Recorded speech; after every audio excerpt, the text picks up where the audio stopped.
தவிர இங்கே எல்லாருமே குடிக்காரர்கள். அதுவும் ஜான் விஜய் இப்போ தான் என்ட்ரி கொடுத்தான். அந்த படம் பார்த்துட்டு என்ன சொன்னால் இன்டர்வலில், அண்ணன் படம் முடிச்சுட்டு எங்கன்னா போகலாம் அப்படின்னு கேட்டான்.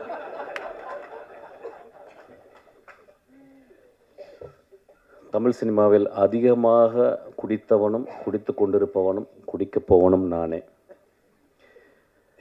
இப்போ நான் நிறையா இதை பற்றி பேசும்போது ஒரு ஐடியா ஒன்று வருது. எப்படின்னா வந்து இந்த படம் வந்து ஒரு அடிக்ஷனை பற்றி படம் அப்படின்னு சொல்லிட்டு. இப்போ எனக்கு அப்படி ஒரு இன்டர்பிரேஷனாக நான் அப்படி பார்க்கல. ஏன்னா தினகரை வந்து நான் வந்து இந்த படம் பார்க்கும்போது வந்து ஒரு ஒன் ஆஃப் த ஃபைனஸ்ட் ரைட்டராக நான் பார்த்துருக்கேன். So any finest writer will not talk loudly. மேலே ஒன்று இருக்கும், ஆனால் கீழே சப்டெக்ஸ்டில் ஒரு கதை சொல்லுவான். இந்த ஒட்டுமொத்த படமும் ஒரு சப்டெக்ஸாக தான் நான் பார்க்குறேன். குடி மனிதம் தோன்றலேருந்து குடி இருக்கு. இப்போ ஃபென்னி அப்படின்னா அங்கே விளைந்த கோவாவில் வந்து போர்த்துகீஸ் வந்து அவங்க கொடுத்த அந்த விதையிலிருந்து ஒரு பலரசத்தை எடுத்து அதை போதை ஆக்கி குடிக்கிறோம். தமிழ்நாட்டில் ஆதியில் இருந்துச்சு. அதாவது வந்து எனக்கு அதை பற்றி ஃபுல்லாக தெரியும். ஆக்சுவலாக அவங்க சாராயமே எனக்கு காய்ச்சல் அளவுக்கு எனக்கு வந்து டெக்னாலஜி தெரியும். எனக்கு ஆக்சுவலாக நான் சினிமாவோட அதை கண்டுபிடிச்சிருக்கேன். எப்படின்னு கண்டுபிடிச்சிருக்கேன். அது மது உழப்பு வந்தால் பிறகு நான் நம்ம கவலைப்படாது, நான் காய்ச்சிருவேன், கவலைப்படாது. ஒவ்வொரு நாட்டுக்கும் போகும்போதும் அந்த நாட்டில் வந்து அந்த குடி இருந்து கொண்டே இருக்கிறது. அப்போ குடி அப்படின்னும் போது சமூகம் எப்படி பார்க்குறதுன்னா வந்து ஒரு காரி துப்புனை எச்சல் போல தான் ஒரு குடியை பார்க்குது. மது ஒரு காலத்தில் ஒரு பெரிய சேக்ரட், ஒரு கம்யூனல் பார்ட்டிசிபேஷன். ட்ரைபல், எல்லா ட்ரைபலும் இப்போ நீங்கள் வந்து இப்போ இங்கே இருக்க 6 ட்ரைபல்ஸ் இருக்காங்க. நம்ம அதில் தோடாஸ் இருக்காங்க, குறும்பாஸ் இருக்காங்க. அந்த குறும்பாவில் 2 இது இருக்குது. கிட்டத்தட்ட ஒரு 5-6 பேர் இருக்காங்க. 5-6 பேருக்கும் அவங்களுக்கு இண்டிஜினஸாக அவங்க கிரியேட் பண்ண மது இருக்குது. ஆனால் அந்த மதுவை எப்போ குடிக்கிறாங்க அப்படின்னா, ஒரு வருடத்துக்கு 4 நாட்கள் 5 நாட்கள் அவங்களுடைய கடவுள் வழிபாடு. அப்போ அந்த வழிபாடுக்கு படைக்கிறது வந்து மாமிசத்தை படைத்து மதுவையும் படைத்து மதுவை குடித்து மாமிசம் சாப்பிட்டு விட்டு அன்று முழுதும் ஆடி களைத்து விட்டு அதை மறந்து விட்டு திரும்பி காட்டுக்குள்ளே வேட்டையாட போகிறாங்க. நாகரிகம் வளர்ந்த பிறகு அதை வந்து நம்ம வந்து அது சொசைட்டலாக நம்ம வந்து கன்வெர்ட் பண்ணிக்கிறோம். ரோமானியர்கள் வந்து அவ்வளவு குடியிலே இருந்ததாங்க. முகலாய நம்ம ஹிஸ்ட்ரி ஆஃப் முகல் எம்பையர்ஸை பார்க்கும்போது வந்து சில பேர் வந்து ரொம்ப ரொம்ப ஸ்ட்ரிக்டாக வந்து அப்ஸ்டேனாக அவுரங்கசீப் மாதிரி இருந்தாங்க. சில பேர் வந்து இண்டல்ஜ் பண்ணாங்க. ஸோ உலகம் ஃபுல்லாக பிரிட்டிஷர்ஸு. நீங்கள் வைன் செல்லாரை வந்து பார்த்தீங்கன்னா, பிரிட்டனில் போய் பார்த்தீங்கன்னா, ஒரு வீட்டில் வந்து அவனுக்கு வந்து கோடி ரூபாய் பேங்க்கில் இருக்கோ இல்லையோ, கோடி ரூபாய்க்கு ஒர்த்தான வைனை வந்து அவன் செல்லரில் வைக்கிறான். சில நேரங்களில் வந்து அவன் காசு இல்லாத போது அந்த வைனை கொடுத்து எனக்கு வந்து காசு கொடுன்னு சொல்லி வாங்கிக்கிறான். ஸோ ஒரு இன்வெஸ்ட்மெண்ட்டாகவே அந்த வைனை ஆக்கிக்கிறான். ஒரு ஸ்காட்லாண்டு முழுதும் விஸ்கி இருக்குது. ஸ்காட்லாண்டு முழுதும் நான் போகும்போதும் தேடி தேடி தேடி டெலவேர் எல்லா இடத்துலையும் போகும்போதும் அங்கே வந்து ஒரு விதமாக மது இல்லாத இடமே இல்லை. மனிதனுக்கு மது தேவைப்படுது சில நேரங்களில். ஆனால் நான் ஆரம்பிக்கும்போது வந்து இந்த படத்தை பற்றி பேசுறதுக்கு இப்படி தான் ஆரம்பிக்கணும்னு இப்போ நினைக்கிறேன். நானும் மதுவை விரும்பி நேசித்து குடிப்பவன். ஆனால் ஒரு நாள் கூட அந்த மது என்னையை கண்ட்ரோல் பண்ணதில்லை. அந்த மதுவை குடிக்கும் பொழுது என்னையை பொறுத்தல நான் அசிஸ்டன்ட் டைரக்டர் வந்து எப்படின்னா, சாராய கடைக்கு போகும்போது அசிஸ்டன்ட் டைரக்டர் இருக்கும்போது ஒரு குவார்ட்டர் வாங்குற காசு இருக்கும். மோஸ்ட்லி ஓல்டு மங்கு 2 டாட்டாஸ் கொசுவத்தியோடு உள்ளே போவேன். என்னை பேச ஆரம்பிச்சபோது சினிமா பேச ஆரம்பிச்சிடும். சிவாஜியை பேசுவோம், பாலச்சந்தர் பேசுவோம், பாரதிராஜாவை பேசுவோம், இளையராஜாவை பாடுவோம். ஸோ எங்களுக்கு பெரிய கான்ஃப்ளிக்ட் யாருன்னு கேட்டால் அந்த கொசு தொல்லை தான். ஸோ எங்கள் பக்கத்தில் 2 கொசுவத்தி எரியும்.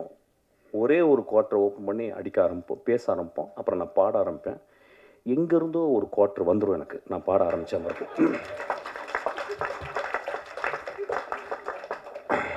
நான் காலேஜில் ஃபஸ்ட் இயரில் வந்து செட்டிநாடு பாலிடெக்னிக்கில் வந்து நான் வந்து அந்த ஃபஸ்ட் இயர் முடியும் போது செகண்ட் இயர் வந்து குடிச்சிட்டு என்ன பண்ணாங்க, என்னை பாட சொன்னாங்க. நான் பாடின பாட்டு வந்து பொண்ணை போல ஆத்தா. எப்படி பாடினேன்னு தெரியல, ஃபஸ்ட் ப்ரைஸ் கொடுத்துட்டாங்க எனக்கு. செகண்ட் இயரு முழு குடி. டேய் நீ என்ன பாடல, அப்படியா? அப்போ போய் பாடினேன். அந்த பாட்டு அதே பாட்டு தான் பொண்ணை போல ஆத்தா, ஃபஸ்ட் ப்ரைஸு. தேர்ட் இயரும் அதே பாட்டு ஃபுல் குடி, ஃபஸ்ட் ப்ரைஸு. ரொம்ப ரொம்ப ரொம்ப கேர்ஃபுல்லாக இங்கே இருக்கணும். எப்படின்னா, என்னுடைய குடி இருக்கும் பொழுதும் எனக்கு எப்பயும் வாழ்க்கை சந்தோஷமாகவும் ஹோப்பாகவும் இருந்து கொண்டே இருந்தது. இந்த படம் அவன் என்ன சொல்லியிருக்கான்னு எனக்கு தெரியல. அது வந்து I have to go deeply into. I don't want to go because it's my interpretation is very important. குடி கதை சொல்லுங்க, போர் அடிக்குது. கதை சொல்லுங்க அண்ணா, கதை சொல்லுங்க. அங்கே யாரும் குடிச்சிட்டு தராங்க.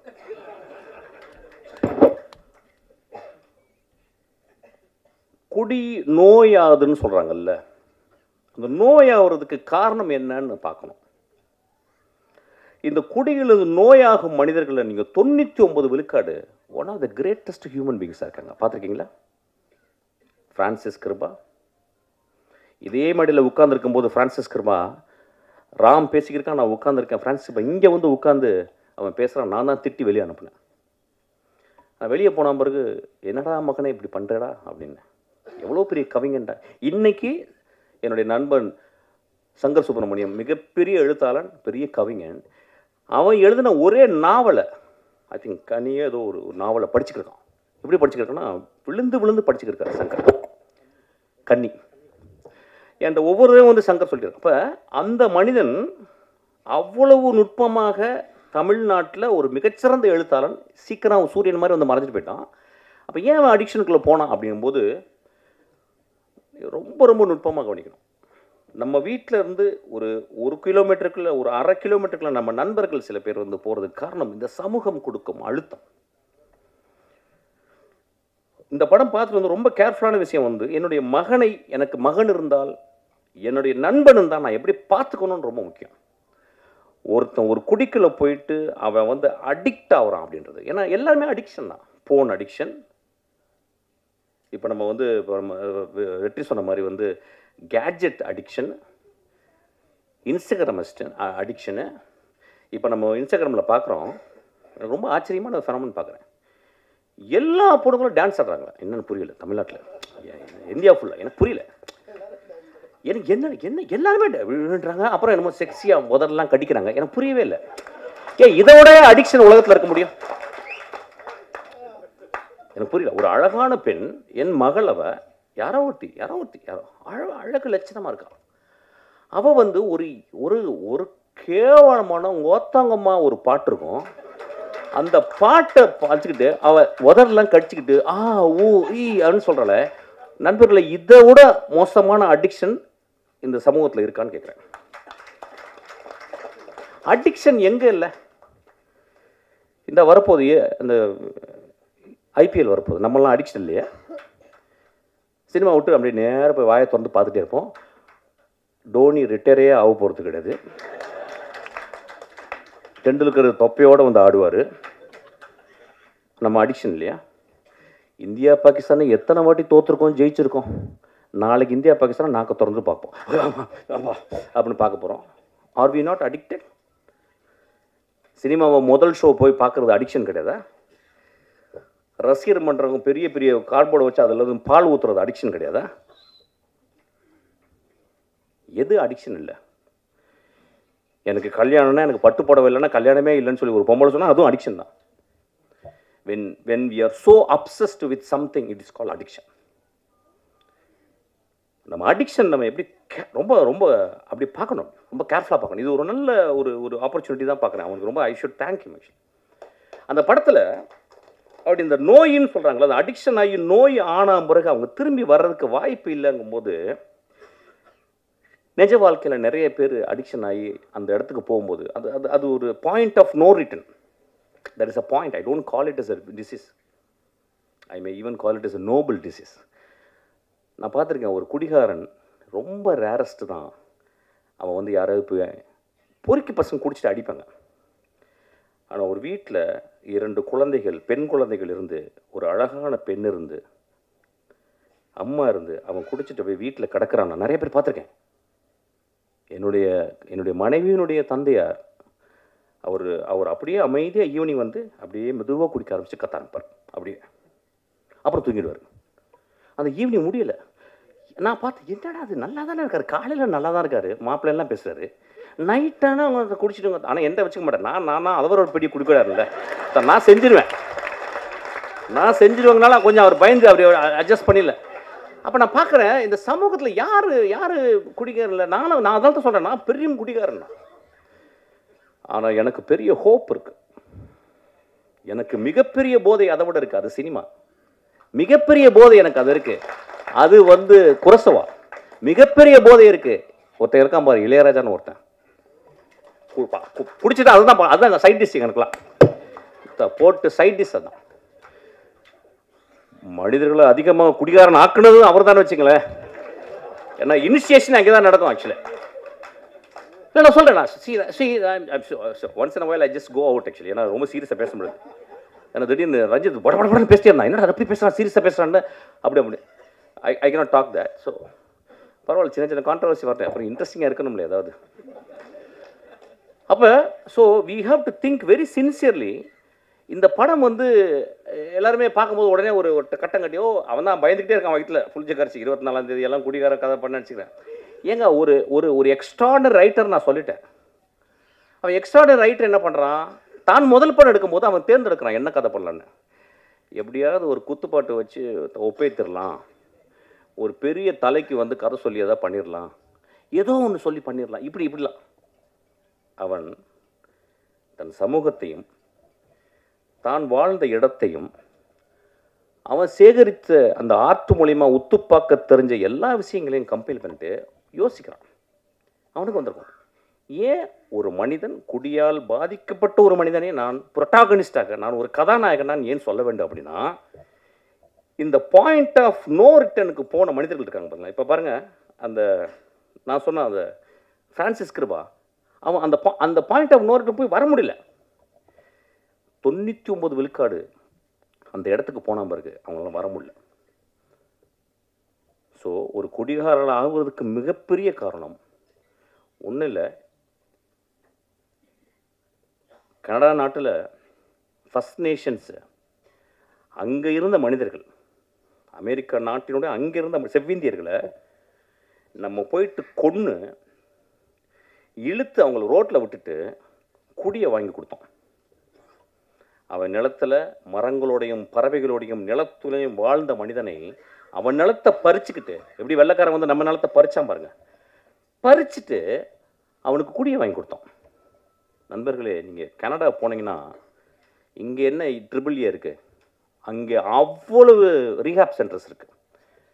காலையில் 7 மணிக்கு 5 மணிக்கெலாம் அந்த குளிர்லையும் அவங்க குடிச்சிட்டு ரோட்டில் கிடப்பாங்க.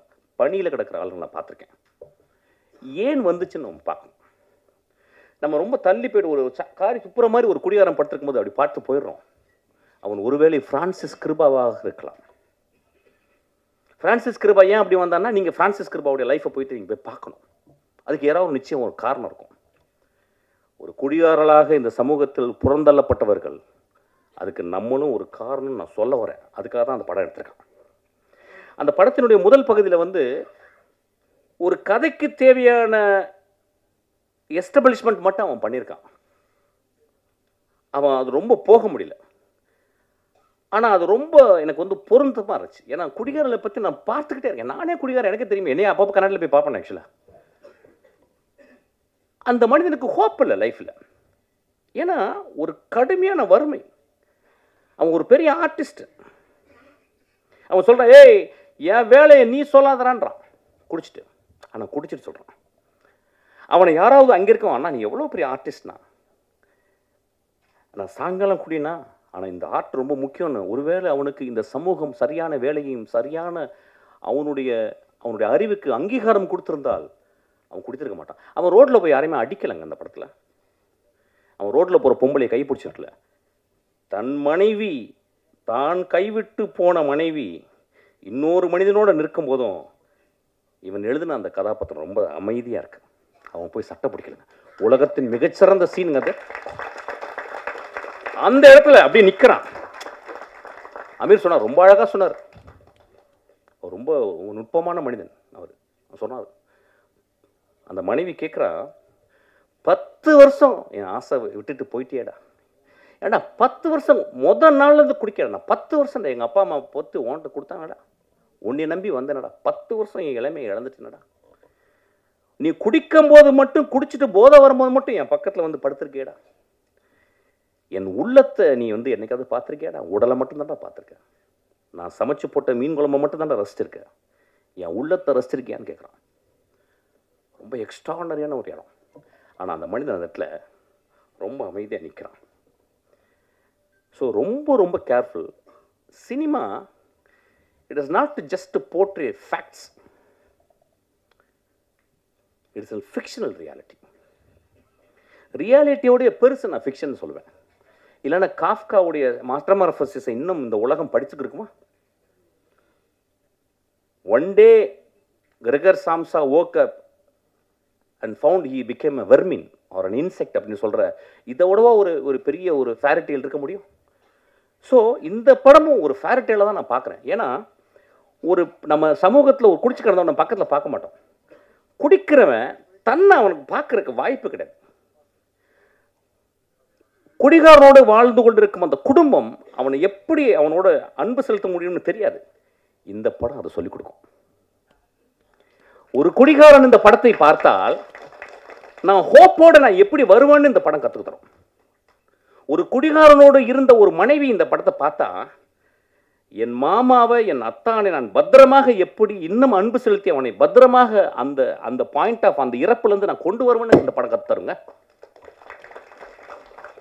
குடிகாரனுக்கு பிறந்த 2 குழந்தைகள் இந்த படத்தை பார்த்தா ஐயோ என் அப்பா எவ்வளோ நோபலான ஆள், எங்கள் அப்பா குடிச்சிட்டு மிச்ச காசை எனக்கு வந்து தின்பண்டங்கள் வாங்கிட்டு வரானே அப்படின்னு சொல்லலாம். ஐயா, மனிதர்களை நம்ம உடனடியாக எடை போட்டுறோம். ஏன்னா நம்ம எப்பயுமே பாக்கெட்டில் ஒரு தராசு வச்சுருக்கோம். அவன் வந்து சும்மா அப்படி சிரிச்சிட்டாவே ரொம்ப நல்லா இருக்கும்ல அப்படிமா. அதான் அவன் பெரிய பாடாக இருப்பான். அவன் ஓ ஃப்ராடு பாடா எதோனா இருப்பான். நம்ம உடனே நல்ல மனசு இல்லை. அப்புறம் ஒருத்தன் வந்து என்ன அப்படின்னு போவான். ஒருத்தன் பெரிய பூலாட்டம் பறிச்சு போறப்பா அப்படிம்பா.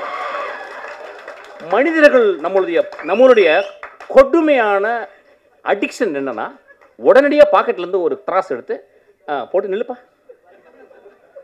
நில்லு அப்படின்னு மனிதர்களை நிறுக்க வேணாம். மனிதர்களே, ஒரு எழுத்தாளர் சொல்லியிருக்காரு, ஒரு மனிதனை பற்றி தெரிந்து கொள்ள வேண்டும் என்றால் 5 வருடம் அவனோடு நீங்கள் பயணப்பட்டிருக்கணுன்றாங்க.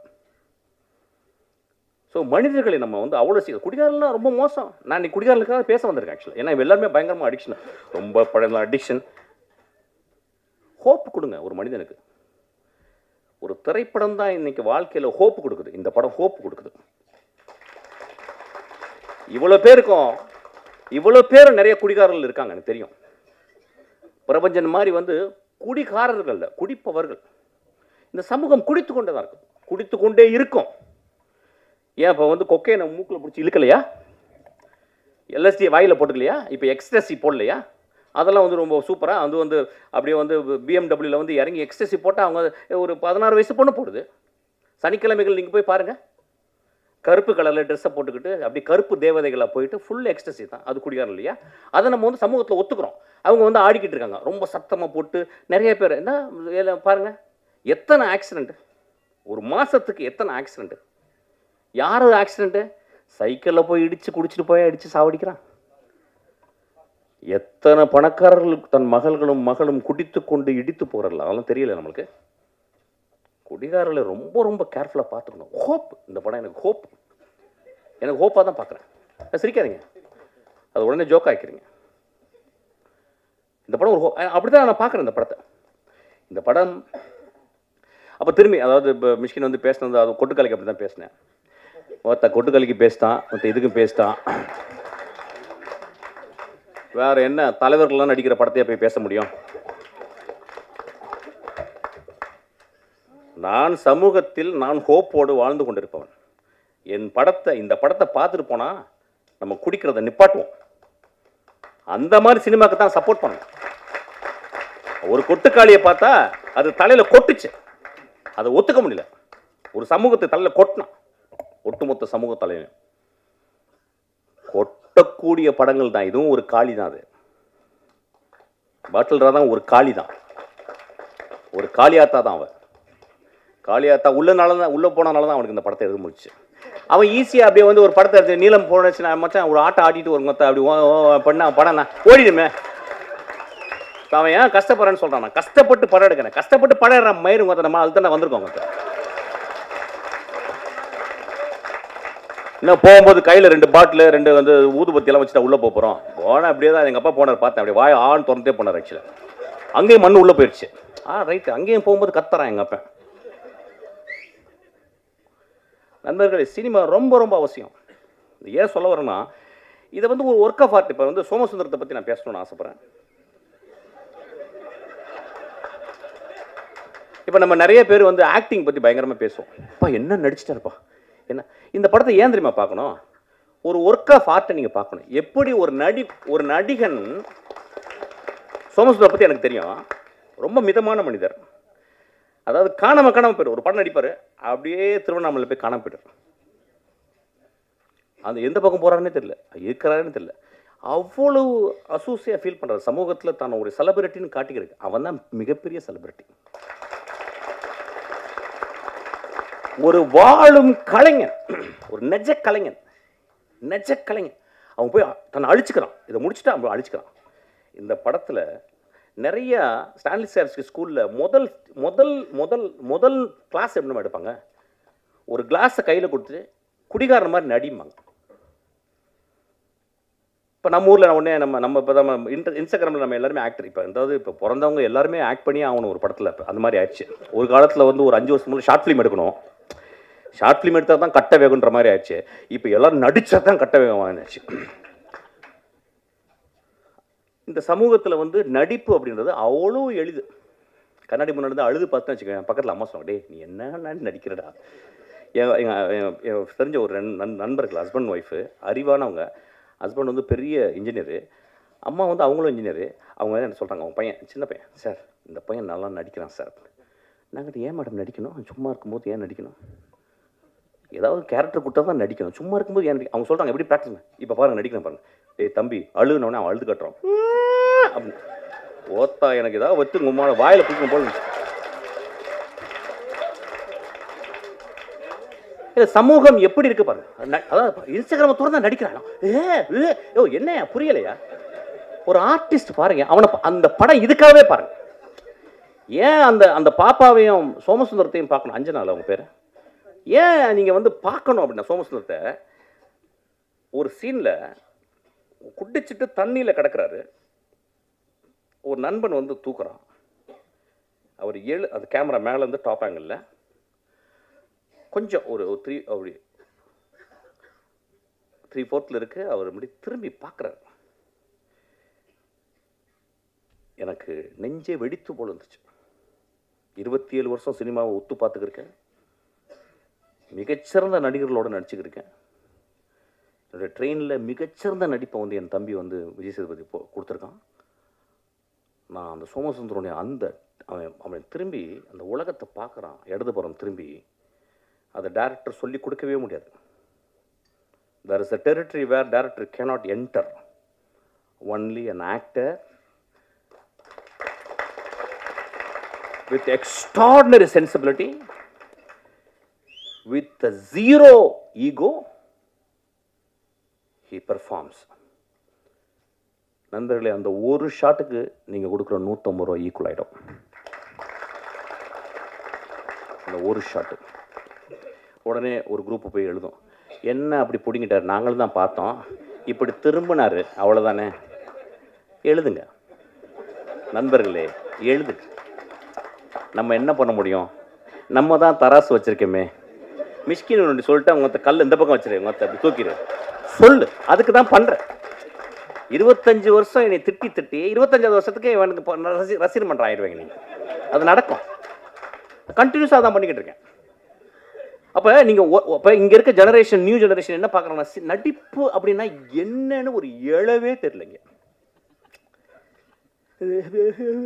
இது ஓத்தா, இது நடிப்பே கிடையாது, இது ஆப்பு, இது அவலட்சணம், அழுக்குது. ஆக்சுவலாக ஒரு மனிதன் எங்கே நடிக்கிறான் அப்படின்னா, கடுமையான பொய்யை சொல்லும் போது நடிக்கிறான். எங்கள் வீட்டில் வந்து நான் வந்து 10 பைசா திருடுறேன் எங்கள் அம்மாவுக்கு தெரியாமல். எங்கள் அம்மா வந்து அப்படியே பாத்ரூம்குள்ளே போகும்போது அப்படி நீளமான அப்படி போவாங்க அந்த பாத்ரூமில். அப்போ நான் வெயிட் பண்ணுவேன். அந்த டேபிளில் அந்த செம்பு இருக்கும், ஒரு வெள்ளியில் செம்பு இருக்கும். நான் அம்மா உள்ளே போகிறோன்னு கையை விட்டு அப்படி எடுப்பேன். அதுக்காக வெயிட் பண்ணிட்டே இருப்பேன். பட்டப்படன்னு இருக்கும்.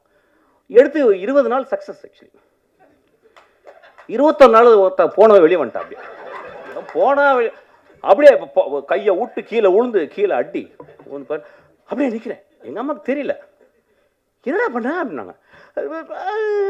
அப்படின்னா நடிப்பு, ஒரு நடிப்பு எவ்வளோ கஷ்டம் பாருங்க. அப்போ நான் வந்து எங்கள் அம்மாட்ட நடிக்கிறேன். இல்லைம்மா நான் திருடவே இல்லைம்மான்ட்டேன். எங்கள் அம்மா கண்டுபிடிச்சேன். எங்கள் அம்மாவுக்கு தெரியல ஆக்சுவலாக நான் என்ன பண்ணேன். நான் திருடவே இல்லைன்ட்டேன். எங்கள் அம்மா நான் திருடவே இல்லைம்மா அப்படின்ட்டேன். என்ன பண்ணாங்க, ஒரு தீக்குச்சி எடுத்து பற்ற வச்சு, இங்கே பற்ற வச்சு அழிச்சு இப்படி தொட்டாங்க. எங்கள் அம்மா சொல்லி கொடுத்ததுனால நீ நல்ல நடிகன் நல்ல அப்படின்னு சொல்லிட்டு. ஒரு நடிகன் அப்படின்றவன் வாழ்நாள் முழுவதும் அவன் ஒரு தியேட்டர் பேக்ட்ராஃபில், அதுக்கு பின்னாடி வந்து முத்துசாமி அப்படின்னு சொல்லி ஒரு பெரிய கலைஞன் இருக்கான். முத்துசாமி வந்து ஒரு மிகச்சிறந்த சிறுகதைகள் எழுதியிருக்காரு. ஒரு வாழ்ந்த ஒரு பெரிய ஒரு இந்தியாவினுடைய ஸ்டான்லி ஸ்டாவிஸ்கி அவர். அப்போ அங்கே இருந்து அவன் நுட்பத்தை பார்த்து பார்த்து பார்த்து வந்திருக்கான். அப்போ அவன் ஒரு டெக்ஸ்ட் புக் சமூகத்துக்கு, ஒரு மனிதன் எப்படி நடிக்கிறான்றதை எப்படி பார்த்துக்கணும்னு.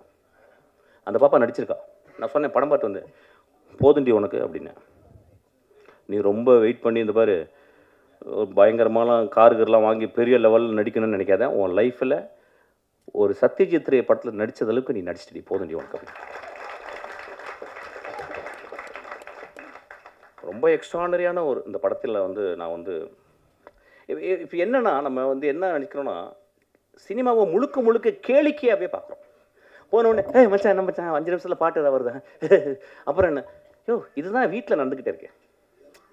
ஒரு சினிமான்றது என்னங்க, ஒரு பெரிய டிசிப்ளினுங்க, ஒரு தவம்ங்க. சினிமா என்ன நடக்குது, உள்ளே போகிறீங்க, செல்லெல்லாம் ஆஃப் பண்ணி உள்ளே வைக்கிறீங்க. அவன் வந்து நாதல்லாம் போடுவான், அதெல்லாம் அங்கேயும் பேய்கள்லாம் வரும். அதை சின்ன குழந்தைங்களுக்குலாம் வந்து வரும். சின்ன குழந்தை இதெல்லாம் முடிச்சுட்டு அதுக்கப்புறம் வந்து சிகரெட் பிடிக்காதீங்க, அது பிடிக்காத 2 நிமிஷம் வரும். எதுக்கு போடுறாங்கன்னு எனக்கு தெரியல. ஆக்சுவலாக சிகரெட்டை நிப்பாட்டினா முடிக்க போகுது.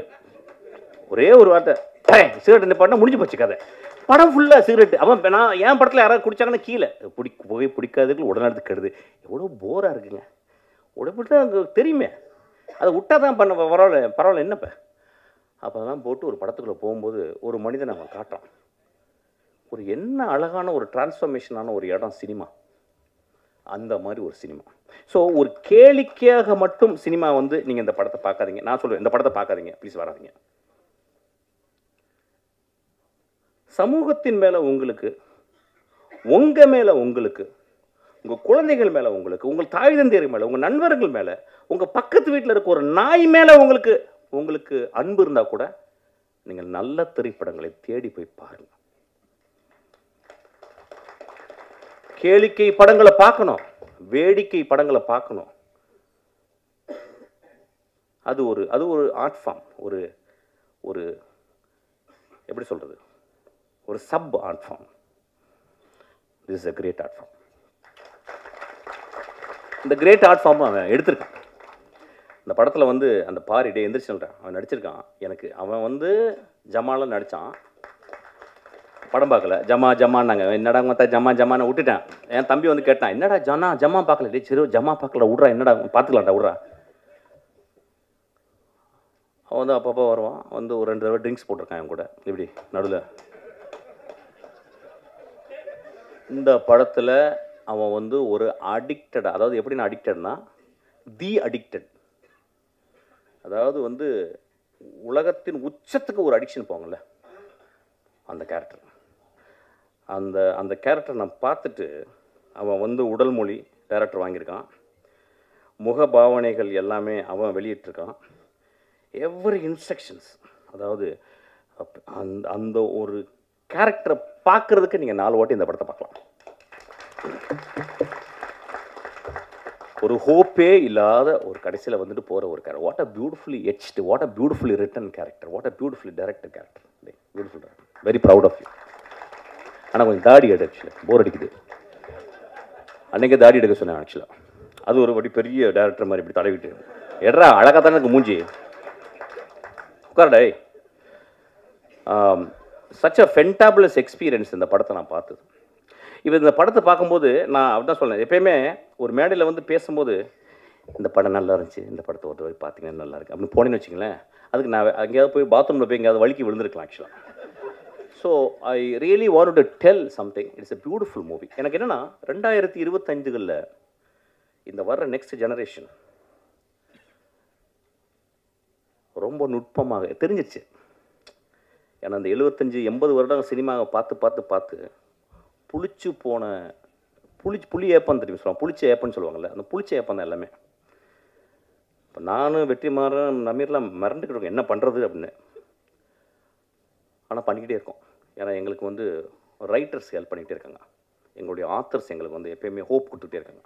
இப்போ இன்றைக்கி வர்ற ஆளுங்க தே taking beautiful movies, extraordinary movies.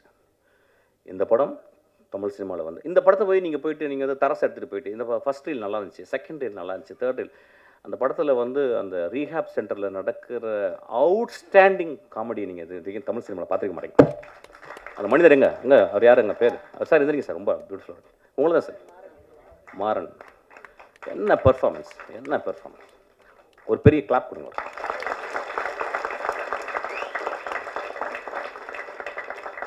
So இந்த படத்தை நீங்கள் வந்து எப்படின்னா உங்கள் சுயத்தை அவுத்து வச்சுட்டு உங்களுடைய அப்சஷன் எல்லாம் அவுத்து வச்சுட்டு அப்படியே ரொம்ப அமைதியாக பார்த்தீங்கன்னா it's a very beautiful tale, it's a moral tale. இது வந்து ஒரு எக்ஸ்ட்ராடனரி உங்களை சிந்தனையை தூண்டுது. ஒரு குடும்பம், அதாவது என்னன்னா நம்ம எல்லாருமே லைஃப்பை வைக்காரியஸாக தான் பார்க்குறோம். நம்மள்கிட்ட இல்லை பக்கத்து வீட்டுக்காரன் குடிக்காரன், நம்மள்கிட்ட இல்லை பக்கத்து வீட்டுக்காரன் ரேப்பிஸ்ட்டு, நம்ம இல்லை பக்கத்து வீட்டில் பொண்டாட்டி அடிக்கிறான், இல்லையா பக்கத்து இருக்கிற பொண்டாட்டி அடிக்கிறான், நானும் அடிக்கிறேன் அவன் கூட. ஏதோ ஒரு வகையில் அவன் குடிக்கிறான்னா அதுக்கு நானும் ஒரு காரணியா. இந்த சமூகம் வந்து எப்படின்னா ஒரு சிலந்தி வலை தான், ஒரு இடத்த தொட்டால் இந்த பக்கம் அதிரும். சமூகம் எல்லாம் எவ்ரிதிங் இஸ் இன்டர் கனெக்டட். இந்த படம் ஒரு எக்ஸ்ட்ராடனரி படம். இந்த படம் பாருங்கள். I am very proud to see this film. ஒரு ரொம்ப நான் பார்த்தேன், ரொம்ப சந்தோஷப்பட்டேன். விமர்சனம்லாம் நீங்கள் பண்ணுவீங்க, நீங்கள் வழக்கம் போல் பண்ணுவீங்க. ஒரு குவார்ட்டர் அடிச்சுட்டு போய் பாருங்கள் படத்தை. ஆக்சுவலாக அப்படி விமர்சனம் பண்ணணும்னு நினச்சிங்கன்னா, இல்லை சும்மா போய் பார்த்து ஒரு குவார்ட்டர் வெளியே வந்து அடிங்க. ஆக்சுவலாக இது ஒரு விளையாட்டுக்கு தான் சொன்னேன். ரொம்ப ஒரு ஜென்யூனான படம். ரொம்ப ஒரு ஆழ்மனத்துலேருந்து ஒரு இளைஞன், ஒரு குழந்தை எடுத்திருக்கான். அவன் இன்னும் தமிழ் சினிமாவில் அவன் உயிரோடு இருக்க வரைக்கும் அவன் நல்ல படங்கள் பண்ணுவான்.